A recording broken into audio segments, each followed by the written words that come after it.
يا سويسي محتاج 10,000 جنيه وهرجعهم لك، بس هترجعهم لي بالمصري ولا باليورو؟ اصل 10,000 جنيه لو انت محتاجهم من عندي قبل العندي اقسم بالله، بس لو محتاجهم في حاجه ضروري، يعني مش هتاخدهم عشان تشحن بهم حاجه تعمل بهم حاجه.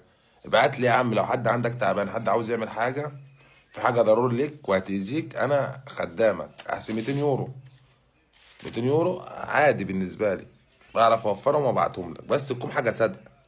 ومن فك دي مسلم اقسم بالله ربنا بيفكها عليه. فاهم ازاي؟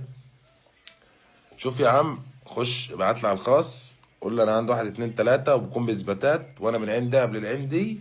خد يا عم 200 يورو لحد ما ربنا يصلح حالك، وقت ما يبقى معاك ابعتهم لي. ولو مش معاك خالص يا عم انا مسامحك فيهم، بس تكون باثباتات، يعني ما تشتغلنيش. بص انا في مره اقسم بالله كنا عاملين اغنيه، قلت يا جدعان في ناس هتكسب وكذا، الاقي 100,000 واحد حاطط الصوره بتاعت البني ادم اللي كسب وداخل يقول لي انا اللي كسبت. اي والله. وكان في واحد برضو كان في حوار لو محتاجهم يا صاحبي تواصل معايا.